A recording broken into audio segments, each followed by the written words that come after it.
right, you good? Got it? All right. Hi, everybody. Welcome to BearcatCTF 2025. We are super excited that you are here. This is our second year putting on this event, so we're really hoping that this one is better than the one last year. My name is Matthew Price. I'm the president of Cyber UC, the host organization for this event, as well as the director for BearcatCTF. So these four things you see on the screen up here, these are our mission statements for the club, right? So we strive to educate, outreach, research, and provide students at University of Cincinnati with interest in cybersecurity networking opportunities.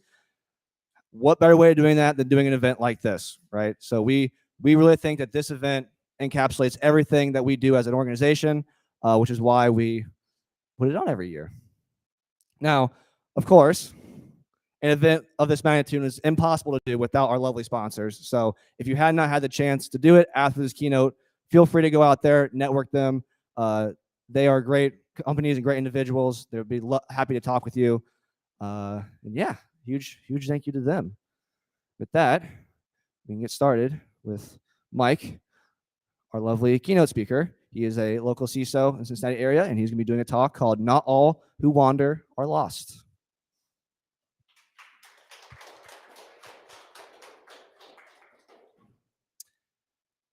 Thank you to the club, and thank you, Matthew, for having me. It's been an honor to be able to participate with the Cyber UC Club because I'm passionate about this. I'm passionate about getting more involved in cybersecurity and the next generation. It's always good to see out here. So being the opener to a CTF, that's pretty cool. So I guess I came up with this theme of why are we here? Like what's driving us to be here, right? And when I think about it, I would assume that there's a handful of us out here who are veterans at CTFs and are really jazzed about spending the next 24 hours, climbing the leaderboard and scoring all the points and showing off their skills, if you will. But I also assume that there's going to be a handful of us out there that we're mere mortals, and this is going to be a struggle, right? We're not going to be at the top of the leaderboard. And for the outsiders looking in, they probably question, why would you want to spend your next 24 hours, hitting your head against the wall while you could be doing something else on this fine weekend? Go ahead, Matthew, switch. And I guess it kind of reminds me of kind of that old outdated quote that alpine climber once said about, why did you want to climb Mount Everest and, risk life and limb? And his answer was something like, because it was there. And it really has to do with the challenge, right? And this idea of, pushing yourself, pushing your boundaries, exploring how far you can go. And I think these types of events certainly fit well into it, right? In the digital world, I think we kind of have the same kinds of characteristics, right? To learn about the unknowns and challenge ourselves and push ourselves to go farther. And we have this morbid curiosity to understand, root cause and how do these things work under the covers, and how on earth did the attacker pull that off? That's not how the technology was supposed to work, right? So I think we find ourselves with very similar types of traits like that. For me, when I was your age, which has been unfortunately a very long time ago, my nemesis was the Cisco CCIE. Has anybody heard of the CCIE test? There's a couple nods in the audience. So those that know me and heard my story, I grew up as a networking consultant. So the thing that I gravitated to, the thing that I understood and was passionate about was TCP/IP. That was my thing. I understood it. I didn't understand programming. I didn't understand system administration, but networking was the thing that I understood. Routers and switches and tying computers together and integrating them and running TCP/IP and how these things communicate. That was where I grew up. And as a consultant, I got to do some pretty cool stuff, and I got to work with some very large customers like Anheuser-Busch. So back then, this is in the 90s.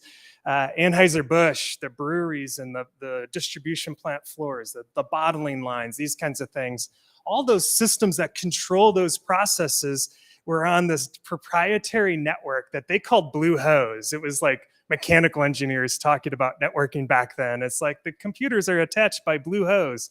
They called it that because it was truly blue, the cabling that attached the different pieces together, the PLCs. And we were going in to replace all that with Ethernet and TCP/IP. And certainly, you know, this is well before we talked about industrial control systems and operational technology. Well, spring forward, I think I'm the man, right? And I guess add arrogance to my list of traits back then. And out comes the Cisco CCIE test. It's a hands-on test. So while all these other tests are, you know, you go to a computer and you have to answer questions at a monitor there. The CCIE test was different. It was a 2-day test that you actually went in and you physically built a network. And if you got enough points on your first day, you go to the second day. And that second day, you come back and they broke your network in different ways. And your job is to then figure out what happened and get it back to healthy state, kind of an idea. Well, being the young, network consultant that thought they knew everything, there was no way to kind of practice for this, or there weren't YouTube videos. YouTube didn't even exist yet, right?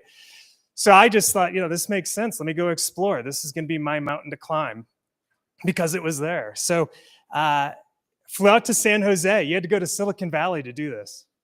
So flew out to Silicon Valley. We paid $1,200 for me to take this test, sight unseen. And there was 8 of us. I remember this vividly. We sat in a room. They give you a booklet and say, carry on. You're going to open the booklet.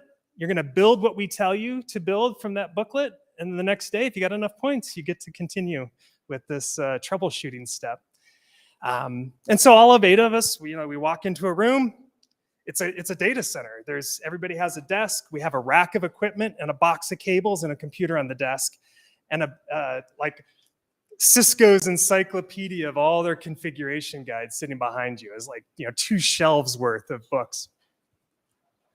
So I'm thinking I'm the man, right? Here we are. We're going to get in there. I'm gung-ho. We open up the booklet.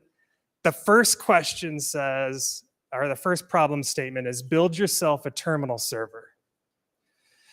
For those that may or may not know what that is, it's basically you take one of your devices, you're going to plug it into the console ports physically of all the other devices in your rack so that you can then SSH into the box and then logically switch between all the boxes. Seems pretty simple. Now, back then, I've never built one, ever. So all of a sudden, you had 7 of the 8 people in the room grabbing cables and plugging things together, and I froze. I was like, holy crap, I thought I knew everything, and here I am. I spent $1,200 of my company's money. They flew me to California to do this. I've never done this before. Had to turn to the books and open it up and turn to page 378 to find out even what a terminal server is and how do you start to build one. It was a humbling experience, but certainly one that I learned a lot from a variety of reasons, right? You learn, how much determination and grit you have, right? How to break down problems, how to deal with stress, because it didn't feel good as I was watching 7 of my peers just building all these things around me as I was struggling over there. Then over the course of time, right, outside of just IT, then I started to see things more through a cybersecurity lens too. If you don't mind, Matthew, switching slides. So I thought that I would share a few of these for you as you start to get your own creative juices going here for the next 24 hours that you're about to embark on. So the first one that I saw, right? So as I'm plugging along, doing my thing. I understand TCP/IP and computer networking. I'm starting to do more in cybersecurity, and I'm starting to see phishing emails, right? The company is starting to send me things that they're seeing. They want me to tackle and understand what's going on. So I threw this number up. So does this number mean anything to anybody? At all? It's a big number, yeah? Let me help you. Let me add some context to it. Matthew, go one more. How about now? Does this help? Should that work? Can you go to HTTP calling a big number? I see some no's. Do I see any yeses? Obviously, it's kind of a setup because it is a yes, believe it or not. So what are you looking at there? So one of my first forays into cybersecurity where it just kind of really blew my mind because I thought I knew everything about TCP/IP. What you're looking at is a TCP/IP address.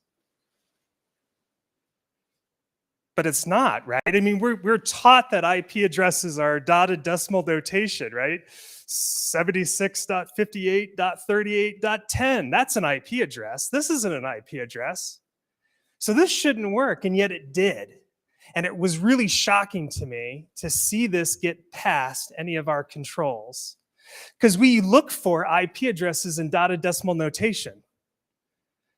But if you think about under the covers, when you look at a TCP/IP packet, there's a field called, to address or from address. That's the IP address. What is that? What does it look like in the header? Anybody? It's a binary number. How many bits? 32 bits. It's just a big integer, 32-bit number. That's a number that's based on a 32-bit number. You can translate that into 32 bits, right? And so if you broke that up into, groups of 8 bits, you can basically reconstitute what we want to see as humans. But that nomenclature isn't what the address is. It's actually just a 32-bit number. And it just blew my mind that the attacker found a way to hide what address you're actually going to. So if you type that in, that actually takes you to Google. I just chose Google because I had to choose an address out there. So I just found that really interesting, that things that I thought I knew about technology all of a sudden was being bypassed, right? So we put controls in looking for dotted decimal, but that's not how it has to be. I brought this up to some of my friends, and they're like, oh yeah, you could list that as hex numbers, you could be octal, you could list this, you can mix and match your cases actually. I'm like, really? I've never done this before. It's so interesting. Go one more slide, Matthew. So then later, kind of in the same vein of looking at phishing emails, and we move to smaller form factors like on phones, right? And start to see things on the phone. Then I started to get into things like this. So what does this do? Anybody want to tell me what this means to us? What's the URL syntax telling us with the @ sign? Anybody? Where do you think this goes? If you had to take a guess and you put this into your browser, where would it take you? Yeah. Say it again. A specific page at apple.com. That's exactly what I thought. So very good that you thought the same thing. So what this is doing, the @ sign actually, things before the @ sign, it turns out that with basic authentication back in my day, not your day, it was a way to basically submit a username password combo to the website that's after the @ sign. So while you see the apple.com on the screen and you think you're going to apple.com, if you knew and understood the URL syntax, that's not what you're actually doing. So again, it was obscuring what that phishing email was all about. And I fell for it. I thought it was going to apple.com as well. And it certainly wasn't. And so these types of things, I keep having these weird aha moments, like I thought I understood how web browsers worked. I thought I understood how TCP/IP worked, and yet, example after example, I start to realize there's ingenuity out there, and attackers know the technology better than I do, which is kind of embarrassing. But it certainly helped me understand and have these aha moments along the way and make me better from a cybersecurity perspective. Go ahead and flip to the next one. One last example. So if I showed you this, well, if I showed you, I'm showing you this picture. So what is this you think representative of?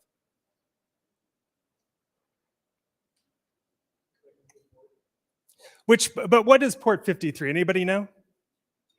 DNS, thank you. So this is a person that's probably surfing the web, that their computer is making a DNS request, right? And why did you say that? It's because it's on the well-known port 53, right?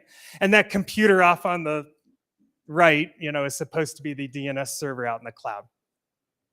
So does that have to be DNS? It doesn't have to be DNS, right? It's talking on port 53, but you could write a process that listens on port 53, right? So it doesn't have to be DNS, but that's certainly how we bias ourselves when we think about it, right? If this was an attacker and they were trying to do something with port 53 or make it look like DNS, right? Why did they choose DNS to be the thing to kind of pretend to be?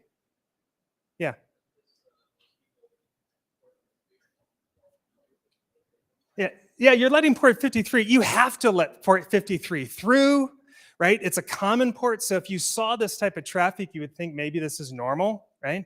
And certainly your firewalls would be set up to let DNS through because you have to have DNS services for computers to talk. So that type of stuff would be very normal.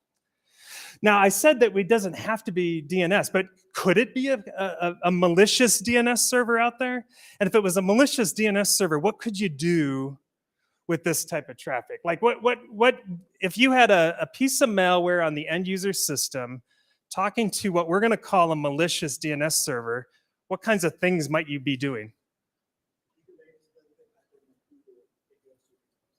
Okay, yeah, so certainly from a DNS perspective, you could take them different places, right?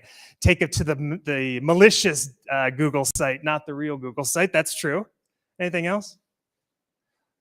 Let me ask this. Could you exfil data or use it as a command and control type channel and yet still be DNS traffic? And you're saying yes. So what could you do, right? You could have the piece of malware call out to DNS and send some signal. Now, what do you normally request? You normally request a DNS name. You give it a domain name and back comes an IP address. Does it have to be an IP address that comes back? Maybe that IP address is actually a command and control type of a sequence of some sort. DNS also can hand back other things, right? We're used to giving it a DNS name and getting back an IP address. That's how we would normally do it. But did you know there's other types of things that can hand back? MX record is your mail record, but that's kind of the same thing. I ask, where is this email server? And it gives back an IP address. But DNS also has text records, right? A text record can be up to 256 bytes long. And it's just ASCII text. So certainly you could use your DNS infrastructure if you owned both sides to do things like exfil data, right? As opposed to sending out domain names, maybe that's the data that we're trying to exfil out of the environment. So these are the types of things that I just wasn't used to because I was biased towards thinking like a networking person and how we use this stuff above the board, not how could it be abused. But as these things kept building and building, and I had more of these experiences, it really helped me open my eyes and understand everything's not like we expect it to be, right? You could flip, Matthew. So in the end, right, all these, I found that even though it was frustrating and it was a struggle for me to understand what was happening, every one of these aha moments I really, really did appreciate. Sometimes I'm like, wow, that was really the ingenuity of the attacker, the finesse that they use, their understanding of the underpinnings of technology is really interesting to me. They're not going to burn me with that again, I'll tell you that. But that was really interesting. And I found myself constantly having these types of experiences that really built out my entire cybersecurity mindset and really made me who I am today. So with that said, you're about to embark on your next 24 hours here to do something similar. And again, some of you are going to, answer those problems and knock them off, and you're going to raise to the top of the leaderboard, which is fantastic. Others of you maybe will be like my first day at that CCIE test, and it's going to be a struggle, right? It's going to be hard to answer that first question. While it's all about the points today, tactically on the surface, right? That's truly not why you're here, right? It's really truly building up these experiences and learning from these lessons and building up the grit and determination and having the mindset and not be scared to go into the unknown and break down problems. These are the types of things that truly matter when it comes to your longer term career. So I certainly wish everybody well as they tackle these next 24 hours. And I certainly hope that you too will have your aha moments along the way. So have fun with it and good luck. I appreciate you listening to me today. Thank you.